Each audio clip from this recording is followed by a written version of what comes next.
Hello everyone, welcome back to my channel. तो आज का हमारा टॉपिक है हमारी थ्योरीज ऑफ डेवलपमेंट। अब कुछ साइकोलॉजिस्ट ने हमारी डेवलपमेंट को लेकर के कुछ थ्योरीज दी हैं, जैसे कि पियाजे की थ्योरी हो गई, वाइगोस्की की थ्योरी हो गई, कोलबर्ग की हो गई, एरिक एरिक्सन की हो गई। तो इन सब फेमस साइकोलॉजिस्ट की थ्योरीज़ पर हम बात करेंगे टर्न बाय टर्न, सारी थ्योरीज़ को डिटेल में समझेंगे।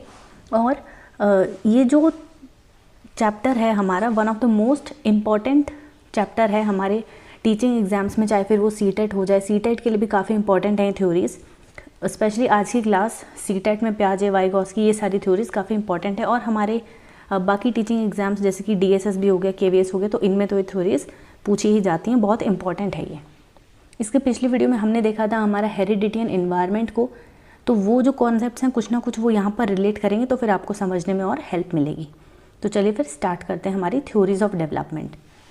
अब थ्योरी स्टार्ट करने से पहले सबसे पहले डेवलपमेंट का एक ओवरव्यू लेते हैं कि हमने डेवलपमेंट के बारे में क्या पढ़ा था। कि the term development refers to quantitative as well as qualitative growth of a child, यानी कि एक तरीके से हम बोले तो हॉलिस्टिक। अब हॉलिस्टिक का मतलब क्या होता है? ओवरऑल होता है होलिस्टिक का मतलब, यानी कि सारे एस्पेक्ट्स में, यानी कि एक बच्चे की सारे एस्पेक्ट्स में ग्रोथ, उसके कॉग्निटिव, उसके दिमाग की ग्रोथ होना, उसकी फिजिकल ग्रोथ होना, सोशल, इमोशनल, लैंग्वेज, हर टाइप की एक बच्चे की ग्रोथ होना, उस सब का सम अप, उस सब का टोटल जो है हमारी डेवलपमेंट होती है। तो ये हुए चाइल्ड डेवलपमेंट के पार्ट, जिसकी कॉग्निटिव डेवलपमेंट मतलब कि बच्चे की ब्रेन की डेवलपमेंट, उसके माइंड की development is cognitive development. Socio emotional development, physical development, language development, और भी हम चाहें तो इसको और इलेबोरेट कर सकते हैं। वैसे बेसिकली 3 ही होते हैं एज पर एनसीईआरटी, हमारा cognitive development, socio emotional development and physical development. Language development जो है वो कहीं ना कहीं कॉग्निटिव डेवलपमेंट का पार्ट हम उसे मानते हैं। तो ये हो गई डेवलपमेंट की बात। अब सबसे पहले हम देखेंगे कॉग्निटिव डेवलपमेंट, क्योंकि हमारी जो पहली थ्योरी है जो आज हम पढ़ने वाले हैं, जीन पियाजे की थ्योरी, उन्होंने कॉग्निटिव डेवलपमेंट पर ही थ्योरी दी है। उनकी जो मोस्ट फेमस थ्योरी है जो आपसे पूछी जाएगी एग्जाम में, वो कॉग्निटिव डेवलपमेंट की है। तो सबसे पहले उस थ्योरी को देखने से पहले हम एक बार देख लेते हैं कॉग्निटिव डेवलपमेंट हमने क्या देखी थी। तो कॉग्निटिव, मैंने आपको बताया था कि जहाँ भी आपको कॉग्निटिव या फिर कॉग्निशन वर्ड दिखाई दे, सिंपली समझना है कि वो ब्रेन से रिलेटेड चीज़ है, हमारी मेंटल एबिलिटीज़ से, मेंटल एक्टिविटीज़ से, हमारा दिमाग क्या क्या काम कर सकता है, उन सारी चीज़ों से रिलेटेड है हमारा कॉग्निशन। यानी कि ब्रेन की सारी एक्टिविटीज़, थिंक करना, रीज़न करना, इमेजिन करना, समझना किसी चीज़ को, नॉलेज को रिसीव करना, ये सारी चीज़ें जो भी हमारा ब्रेन करता है वो सारी हमारा कॉग्निशन का पार्ट है, या फिर हमारी कॉग्निटिव डेवलपमेंट का पार्ट है, यूँ हम कहें तो कॉग्निशन मीन्स टू परसीव मतलब लेना, कॉम्प्रीहेंड मतलब समझना, और सिंपल भाषा में कहें तो किसी चीज़ को जानना जो कि हम अपने ब्रेन से करते हैं, वो होता है हमारा cognition. Therefore cognitive development means the growth of capabilities of knowing, यानी कि कॉग्निटिव डेवलपमेंट का मतलब है हमारी किसी चीज़ को जानने की क्षमताओं की ग्रोथ होना, हम किसी चीज़ को और अच्छे से समझ पा रहे हैं, कॉम्प्रीहेंड कर पा रहे हैं, तो ये सारी चीज़ें हो जाएंगी हमारी कॉग्निटिव डेवलपमेंट में। यानी कि वो सारी एबिलिटीज़ जो हम ब्रेन से कर पा रहे हैं, अगर उनको हम और अच्छे से कर रहे हैं, मतलब हमारी कॉग्निटिव डेवलपमेंट हो रही है। अब जो हमारी कॉग्निटिव डेवलपमेंट है उसमें मैच्योरिटी और हमारे इन्वायरमेंट दोनों का रोल होता है। ब्रेन भी इतना मैच्योर होना चाहिए कि वो उस चीज़ को समझ पाए, और इन्वायरमेंट में भी ऐसी चीज़ें होनी चाहिए ताकि हमें अपॉर्चुनिटी मिले उस चीज़ को समझने के लिए। तो ये सारी बातें। अब कॉग्निटिव स्किल्स में जैसे हो गया हमारा अटेंशन, जो कि हम ब्रेन से करते हैं, रीड करना, थिंक करना, लर्न करना, रिमेंबर याद रखना किसी चीज़ को, किसी चीज़ का रीज़न करना, हमारा लॉजिक हो गया, हमारी क्रिएटिविटी हो गई, वो भी ब्रेन से ही रिलेटेड होती है। ये सारी चीज़ें हो गई, हमारी इमेजिनेशन हो गई, यानी कि हर वो चीज़ जो हम ब्रेन से करते हैं वो हमारी कॉग्निटिव डेवलपमेंट के अंदर आएगी। मतलब कॉग्निशन इन्वॉल्व्स मेंटल एबिलिटीज़ या फिर हमारे ब्रेन की abilities to construct mental images, ताकि हम मेंटल इमेजेस बना सकें हमारे थॉट का यूज़ करके, रीज़न का यूज़ करके, मेमोरी का यूज़ करके, लैंग्वेज का यूज़ करके। तो ये सिंपल बात हो गई कॉग्निटिव डेवलपमेंट की। अब हम हमारी थ्योरी को स्टार्ट करते हैं। ये हमारी जीन पियाजे की कॉग्निटिव डेवलपमेंट की थ्योरी। यानी कि मानसिक विकास की हमारी जो थ्योरी हमारे एक साइकोलॉजिस्ट जीन पियाजे ने दी है, उस थ्योरी की अब हम स्टार्टिंग करेंगे। तो ये हैं हमारे जीन पियाजे। ये एक स्विस साइकोलॉजिस्ट थे, यानी कि जो स्विट्ज़रलैंड हमारी कंट्री है, स्विट्ज़रलैंड जो हमारी यूरोप में कंट्री है, वहाँ से ये रिलेट करते थे। अब he is a Swiss psychologist, Swiss child psychologist, बच्चों के मनोवैज्ञानिक थे ये। अ रेडिकल कंस्ट्रक्टिविस्ट। अब रेडिकल कंस्ट्रक्टिविस्ट क्या होता है ये आगे जाके हम डिटेल में देखेंगे। Studied development of 3 children with his wife. अब इन्होंने जो बच्चों के ऊपर जो स्टडी की वो अपने ही इनके 3 बच्चे थे उनके ऊपर इन्होंने वो रिसर्च करी अपनी वाइफ के साथ मिलकर के, और फिर ये इस थ्योरी को लेकर के आए कि इस स्टेज में एक बच्चे की इतनी कॉग्निटिव डेवलपमेंट हो जाती है, इस स्टेज में इतनी, इस स्टेज में इतनी, ये सारी बातें। And presented his theory after observing the behaviour of the children. और फिर उन्होंने अपने बच्चों को पहले ऑब्जर्व किया, उसके बाद इस थ्योरी को दिया अपने बच्चों को ऑब्जर्व करने के बाद। अब इन्होंने अपनी थ्योरी में क्या क्या बातें कही अकॉर्डिंग टू पियाजे। ये कुछ छोटी छोटी बातें हैं। पियाजे कहते हैं कि चिल्ड्रन आर इंडिपेंडेंट लर्नर, यानी कि बच्चे जो है वो इंडिपेंडेंट लर्नर हैं। मतलब कि ऐसा नहीं कि आप उन्हें ज़बरदस्ती बिठाओगे और सिखाओगे तभी वो सीखेंगे। वो अपने इन्वायरमेंट के साथ में, मतलब उनको बस छोड़ दो और वो खुद से सीख लेंगे। They construct their own knowledge by self. वो अपनी खुद की नॉलेज को खुद से कंस्ट्रक्ट कर सकते हैं, इसीलिए उनको कंस्ट्रक्टिविज्म का कहा गया है कि he is a radical constructivist, क्योंकि वो कहते हैं कि बच्चे अपनी नॉलेज खुद कंस्ट्रक्ट कर सकते हैं, खुद बना सकते हैं अपनी नॉलेज। पियाजे कॉल चिल्ड्रन लिटिल साइंटिस्ट। उन्होंने बच्चों को लिटिल साइंटिस्ट कहा, यानी कि छोटे छोटे साइंटिस्ट कहा कि ये इंडिपेंडेंट लर्नर हैं बच्चे, ये अपनी नॉलेज को खुद से बना सकते हैं, इन्हें इतनी ज़रूरत नहीं है हम लोग की, अगर हम इन्हें छोड़ दें ये खुद से अपनी नॉलेज कंस्ट्रक्ट कर लेंगे। तो ये हो गए हमारे लिटिल साइंटिस्ट। और ये कहते हैं कि चिल्ड्रन आर क्यूरियस, कि बच्चे जो हैं बहुत क्यूरियस होते हैं हर चीज़ को जानने के लिए। तो फिर वो एक्टिविटीज़ करते हैं, एक्सपेरिमेंट करते हैं ताकि अपनी नॉलेज को कंस्ट्रक्ट कर सकें। तो ये पियाजे ने कही कि हम बस उन्हें मतलब कि उन्हें बस ऐसे छोड़ दें सीखने के लिए, तो फिर वो अपनी नॉलेज को खुद से कंस्ट्रक्ट कर लेंगे। And that's why they are called little scientist, इसीलिए उन्हें हम लिटिल साइंटिस्ट भी कहते हैं, ऐसा पियाजे ने कहा। अब 2 वर्ड्स हमने पीछे देखे थे कि पियाजे हैं हमारे रेडिकल कंस्ट्रक्टिविस्ट, रेडिकल कंस्ट्रक्टिविस्ट। तो अब इन दोनों वर्ड्स का मतलब क्या होता है हम टर्न बाय टर्न समझते हैं। सबसे पहले रेडिकल वर्ड। रेडिकल का मतलब होता है कि based on hard core child independent efforts to construct the knowledge. अब पियाजे का ये मानना है, पियाजे बहुत ही ज़्यादा जोर देते हैं इस बात पे कि जो बच्चे हैं वो इंडिपेंडेंट हैं और वो अपने इंडिपेंडेंट एफर्ट्स से अपनी नॉलेज खुद बना लेंगे। रेडिकल का मतलब ये होता है कि इस बात में बहुत ज़्यादा बिलीव करना कि बच्चे इंडिपेंडेंटली अपने एफर्ट से खुद से बिना किसी की हेल्प के अपनी नॉलेज कंस्ट्रक्ट कर लेंगे। और ये मानना कि चाइल्ड इंडिपेंडेंट है और कंस्ट्रक्टर है अपनी नॉलेज का खुद से, तो जो भी साइकोलॉजिस्ट इस बात पे बिलीव करेगा, प्रॉपरली एकदम इस बात पे बिलीव करेगा कि बच्चे इंडिपेंडेंट है, वो खुद से सीख लेंगे, वो बिल्कुल इस बात को मानेगा, उसको हम कहेंगे हमारा रेडिकल जो साइकोलॉजिस्ट है। दूसरा कंस्ट्रक्टिविस्ट, कि पियाजे कहते हैं कि कंस्ट्रक्टिविस्ट ये नेम में ही है कि कंस्ट्रक्ट करना।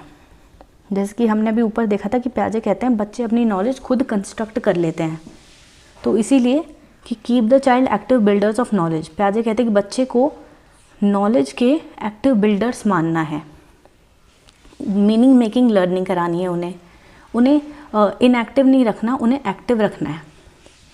बच्चा जो है वो एक्टिव रहे, पैसिव ना हो। And child should try to build his और her knowledge based on own experiences, यानी कि उन्हें खुद से एक्सपीरियंसेस करने दिए जाएं तो वो खुद से अपनी नॉलेज कंस्ट्रक्ट कर लेंगे।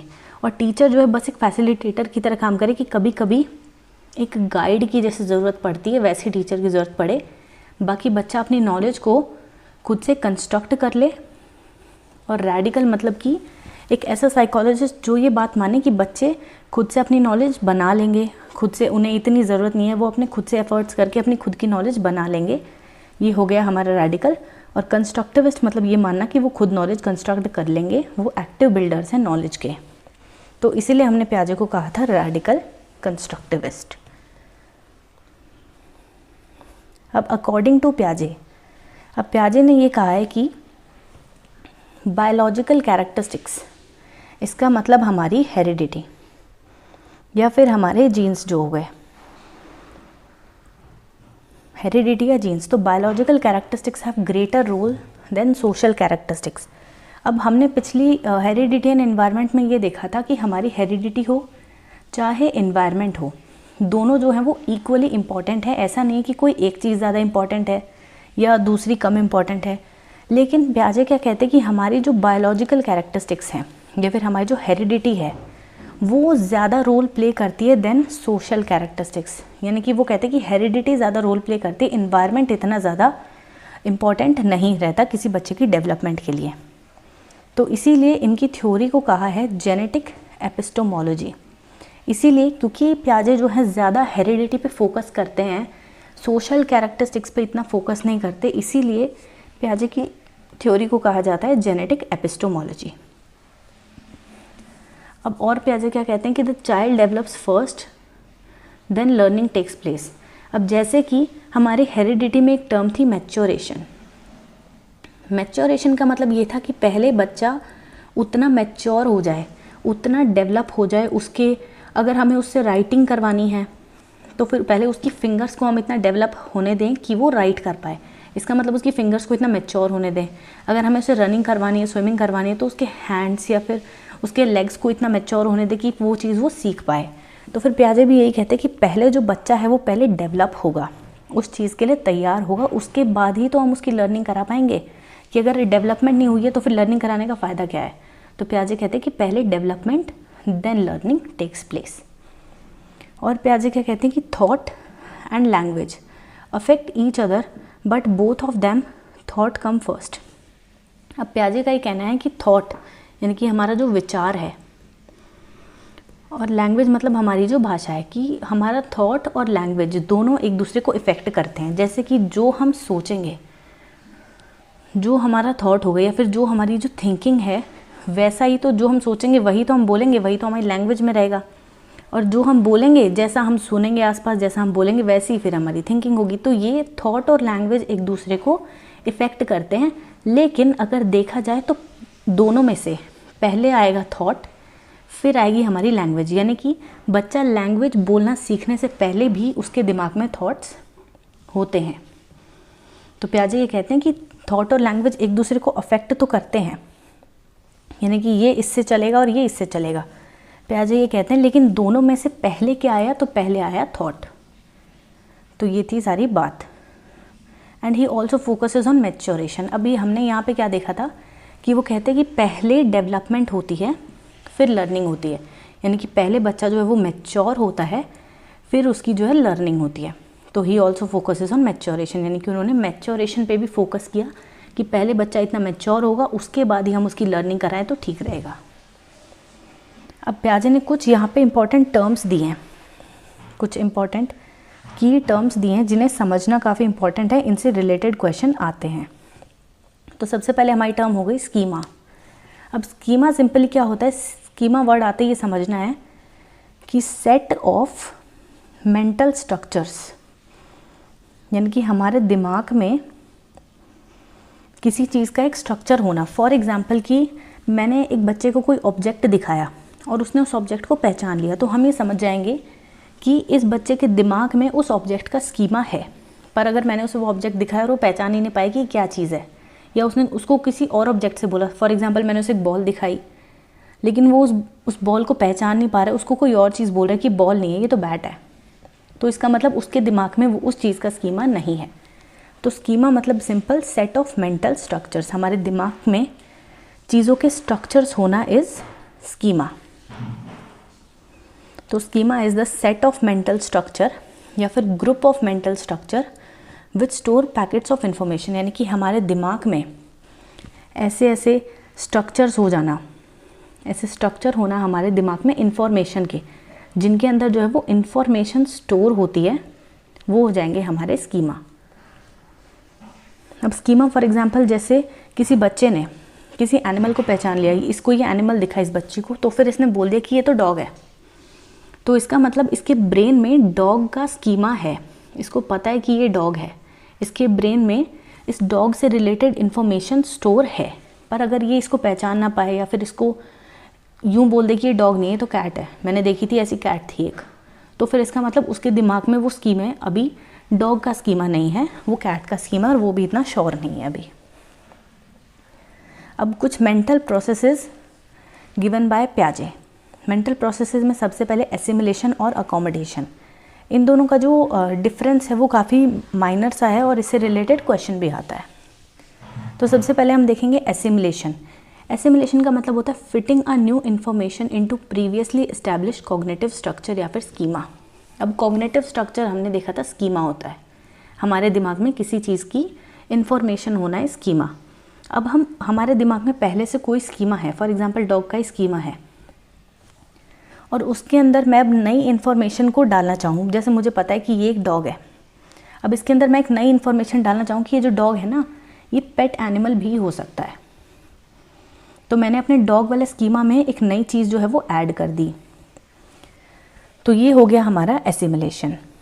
अब अकोमोडेशन है कि when an individual modifies the mental structure मतलब कि हमारा स्कीमा, जब एक इंडिविजुअल अपने स्कीमा को मॉडिफाई करे और अडेप्ट करे न्यू नॉलेज को, it means the individual add something और delete something in the mental structure.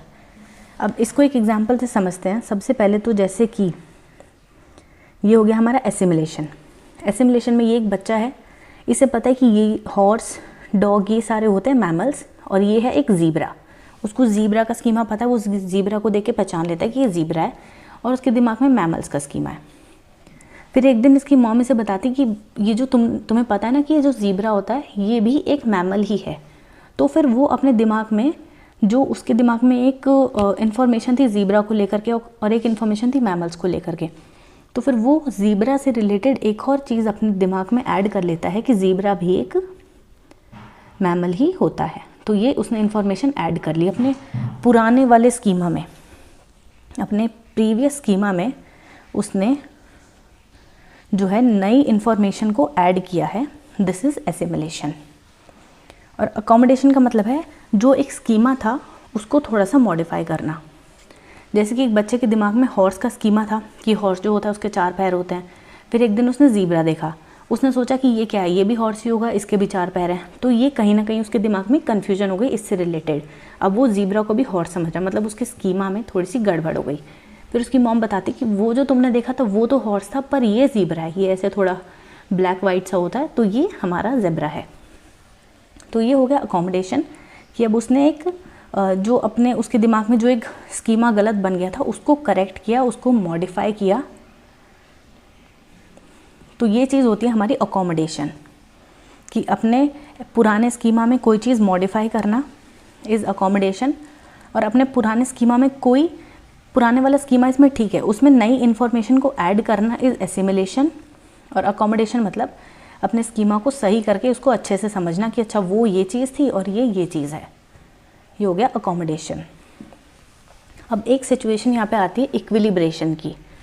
Equilibration क्या होता है? सिंपली मतलब जबकि हमारा जो स्कीमा है, हमारे दिमाग में जिस चीज़ का स्कीमा है, जैसे इस बच्चे के दिमाग में, जैसे कि इस बच्चे के दिमाग में यहाँ पे ये स्कीमा था कि ये हॉर्स होता है और ये हॉर्स होता है। फिर एक दिन उसने ज़ीब्रा देखा, तो फिर वो कह रहा है कि ये भी तो हॉर्स है, इसके भी तो 4 ही पैर हैं, ये भी तो हॉर्स है, वही कहता है। फिर उसकी मॉम उसको करेक्ट करके कहती है कि ये ज़ीब्रा है। तो अब उसको समझ में आ गया कि ये ज़ीब्रा होता है, ये हॉर्स होता है। अब नेक्स्ट टाइम जब वो ज़ीब्रा को देखेगा तो वो बोल देगा कि हाँ ये तो ज़ीब्रा है, मुझे पता है इसका मतलब कि जो उसके दिमाग में स्कीमा है और जो सच की सिचुएशन है, मतलब कि सच की सिचुएशन में भी सामने क्या है, ज़ेब्रा है, और उसके दिमाग में भी क्या है कि ये ज़ेब्रा है। तो जब ये दोनों स्कीमा उसके दिमाग का और रियल सिचुएशन, जब ये दोनों बैलेंस हो जाएं, जब ये दोनों मैच कर जाएं, तो ऐसी सिचुएशन को बोलते हैं इक्विलिब्रेशन। और अगर ये दोनों मैच ना करें, जैसे कि यहाँ पे हुआ था कि उसने ज़ीब्रा को देख करके बोला था हॉर्स, इसका मतलब उसके दिमाग का स्कीमा और रियल सिचुएशन मैच नहीं हुई, तो ऐसी सिचुएशन को बोलते हैं हमारा डिसइक्विलिब्रेशन। ये बिल्कुल इसका उल्टा है इक्विलिब्रेशन का। इक्विलिब्रेशन मतलब कि जो नई सिचुएशन है इंडिविजुअल के सामने और उसका मेंटल स्टेटस जो है उसको मैच होना। तो at the presence of new situation, जैसे एक बच्चे के सामने न्यू सिचुएशन आए तो फिर उसका मेंटल स्टेटस जो है वो इम्बैलेंस हो जाता है। जैसे कि वहाँ पे ज़ेब्रा था और वो उसे कह रहा था हॉर्स है ये, तो ये जो है ये यहाँ पे मैच नहीं हुए। तो ऐसे में क्या होता है, बच्चे के ब्रेन में जो है वो एक इम्बैलेंस सा हो जाता है कि यार मुझे तो ये पता था बट ये तो ये चीज़ है। तो फिर ऐसे केस में जब ऐसा हो, ये मैच ना करे, तो फिर या तो वो एसिमुलेट करेगा या फिर अकोमोडेट करेगा। और एसिमुलेट और अकोमोडेट करने के बाद वो इस चीज़ को समझ जाएगा। वो अपने दिमाग में या तो नई इन्फॉर्मेशन को ऐड करेगा जो कि एसिमुलेशन है, या फिर अपनी उसको जो है मॉडिफाई करेगा अपने स्कीमा को, तो वो अकोमोडेट करेगा। और ये करने के बाद उसके ब्रेन की सिचुएशन बैलेंस हो जाएगी कि हाँ मुझे ये चीज़ पता थी और ये रियल सिचुएशन से मैच भी कर रही है, कि मुझे पता है ये ज़ेब्रा है और वो सच में सिचुएशन में ज़ेब्रा ही है। तो जब ये चीज़ मैच हो जाए तो उस सिचुएशन को बोलते हैं हमारा इक्विलिब्रेशन। तो आफ्टर डूइंग दिस, एसिमुलेशन और अकोमोडेशन करने के बाद इंडिविजुअल का मेंटल स्टेटस जब बैलेंस हो जाए तो ऐसी सिचुएशन को बोलेंगे हमारा इक्विलिब्रेशन। और जब ये बैलेंस में नहीं होता तो इस सिचुएशन को बोलते हैं हमारा डिसइक्विलिब्रेशन। अब सबसे पहले अब ये एक फ्लो चार्ट है सिंपली समझने का। जैसे कि एसिमुलेशन हमने समझ लिया, इक्विलिब्रेशन मतलब कि सबसे पहले हमारे दिमाग में कोई स्कीमा है, हमें उसमें जो भी मॉडिफाई करना था इस सबसे रिलेटेड एक स्कीमा है, और अभी इक्विलिब्रेशन है मतलब कि जितना हमें पता था उतना ही हमारा रियल सिचुएशन में है, मतलब अभी तक सब कुछ ठीक चल रहा है। फिर एक नई सिचुएशन आई, फॉर एग्ज़ाम्पल हम लगा लेते हैं कि यहाँ पर हमारे पास जो हॉर्स था, हॉर्स का स्कीमा बच्चे के दिमाग में था, उसने हॉर्स देखा, तो अभी तक उसके ब्रेन में इक्विलिब्रेशन है कि रियल सिचुएशन और उसका स्कीमा बैलेंस्ड है। फिर नई सिचुएशन ये है कि अब उसके सामने ज़ेब्रा आ गया, ज़ेब्रा आ गया तो फिर उसने बोला कि अरे इसके भी तो 4 पैर हैं, तो ये तो हॉर्स है। लेकिन उसकी मदर ने कहा कि नहीं बेटा ये हॉर्स थोड़ी, ये तो ज़ेब्रा है, ये अलग चीज़ है। तो यहाँ पे उसके ब्रेन का जो स्कीमा है, स्कीमा तो हॉर्स का था, लेकिन अब जो रियल सिचुएशन है वो और उसके ब्रेन का स्कीमा मैच नहीं हो रहा है, तो अब बन गया डिसइक्विलिब्रेशन। पहले उसके ब्रेन में एसिमुलेशन था, प्रॉपर सब कुछ ठीक था, इक्विलिब्रेशन में थी सिचुएशन। फिर जब नई सिचुएशन आई तब उसके ब्रेन में डिसइक्विलिब्रेशन हुआ।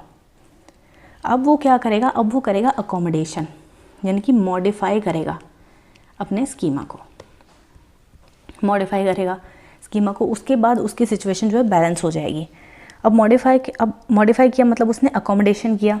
उसके बाद अब उसके ब्रेन में जो है वो ज़ेब्रा का भी स्कीमा बन गया। अब हम चाहें तो उसको और इन्फॉर्मेशन दे दें कि ये जो ज़ेब्रा होता है ना, ये तो जंगल में रहता है और ये ऐसे होता है, ये चीज़ें खाता है, तो फिर वो अपने ज़ेब्रा के स्कीमा में और चीज़ें ऐड कर ले कि तो जंगल में रहता है, और जो है इसका साइंटिफिक नेम ये होता है, ये तो ग्रास खाता है, और वो हर्बीवोरस एनिमल है। तो ये सारी चीज़ें हो गई हमारी एसिमुलेशन। अब ये होती हैं स्कीमा की स्टेजेस कि सबसे पहले एसिमुलेशन की एक थ्योरी बच्चे के दिमाग में पहले से होती है कि ये एक कैट है, ये कैट का स्कीमा उसके दिमाग में है। फिर इक्विलिब्रेशन क्या होता है कि जब तक उसकी स्कीमा में और रियल सिचुएशन में बैलेंस हो। स्कीमा और रियल सिचुएशन में बैलेंस है कि मुझे पता था कि ये कैट है और अभी मेरे सामने कैट है, तो बच्चे को लग रहा है कि हाँ मुझे जो पता था वो ठीक है एकदम, तो this is still a cat. ये हो गई इक्विलिब्रेशन। फिर डिसइक्विलिब्रेशन तब होगा जबकि हमारी जो सिचुएशन है सामने और जो हमारे ब्रेन में स्कीमा है वो दोनों मैच ना करें, तो फिर डिसइक्विलिब्रेशन होगा। अब जैसे कि बच्चा सोचेगा कि यार मैंने जो कैट देखी थी वो तो येलो कलर की थी, ये तो वाइट है, तो यहाँ हो जाएगा डिसइक्विलिब्रेशन कि क्या ये भी कैट है, ऐसे। फिर वो अकोमोडेशन करेगा, वो यहाँ वहाँ पूछेगा, उसको पता चलेगा, तो नई इन्फॉर्मेशन आएगी कि ये चाहे जिस भी कलर की हो, ये ऑल आर कैट्स। तो ये हो गई हमारी स्टेजेस ऑफ स्कीमा। तो ये थे कुछ वर्ड्स जो प्याजे ने दिए थे जो कि आगे थ्योरी में काम आएंगे। ऐसे ही एक बच्चा भी अपनी जो डेवलपमेंट है उसमें ऐसे ही करता है, जैसे जब वो छोटा होता है तो धीरे धीरे वो ऐसे करके चीज़ें सीख रहा होता है। जब भी तो वो बच्चा बहुत ज़्यादा सवाल पूछ रहा होता है, बहुत ज़्यादा क्वेश्चन, क्योंकि वो अपने स्कीमा को जो है वो कभी उसका स्कीमा इक्विलिब्रेशन में होता है, फिर उसको लगता है कि नहीं यार ये तो ऐसे नहीं था, ये तो नई चीज़ सीखी मैंने। तो ये ऐसे ही स्कीमा की स्टेजेस चलती हैं। तो ये थे हमारे स्कीमा के स्टेजेस जो प्याजे ने दिए थे। तो प्याजे ने हमें बताया एक तो स्कीमा के बारे में मतलब कि हमारा मेंटल स्ट्रक्चर होता है हमारा स्कीमा। एसिमिलेशन यानी कि प्रीवियस स्कीमा में कुछ ऐड करना। Accommodation, equilibration, disequilibration. तो बच्चा जो है इन सारी स्टेजेस से होकर के चीज़ों को नया नया सीखता रहता है, अपने दिमाग में और ज़्यादा स्कीमा बनाता रहता है, चीज़ों के बारे में इंफॉर्मेशन लेता रहता है। तो उसके बाद आती है हमारी स्टेजेस ऑफ कॉग्निटिव डेवलपमेंट, जो कि पियाजे ने दी है। उसके बाद पियाजे ने क्या की, एज वाइज, जैसे कि 0 to 2 में बच्चे की कॉग्निटिव डेवलपमेंट, फिर 2 से 7 में। तो ऐसे के बाद हमारी ये हैं stages of cognitive development given by पियाजे। 4 स्टेजेस हैं। एक हो गई हमारी सेंसरी मोटर, एक हो गई प्री ऑपरेशनल, एक हो गई कॉन्क्रीट ऑपरेशनल और एक फॉर्मल ऑपरेशन। तो इनको डिटेल वाइज हम हमारी नेक्स्ट वीडियो में देखेंगे। आज के लिए इतना, क्योंकि ये थ्योरी बहुत बड़ी है तो ये चीज़ें आपके दिमाग में कंफ्यूज हो सकती हैं। और सबसे इम्पॉर्टेंट जो है कि एसिमिलेशन और अकोमोडेशन का डिफरेंस, क्योंकि ऐसे एक सिचुएशन देके आपसे पूछ सकते हैं कि बताओ इस बच्चे ने एसिमिलेशन किया या फिर अकोमोडेशन। तो ये सारी चीज़ें आप रिवाइज कर लीजिएगा। बाकी लाइक शेयर सब्सक्राइब आप चाहे तो कर सकते हैं।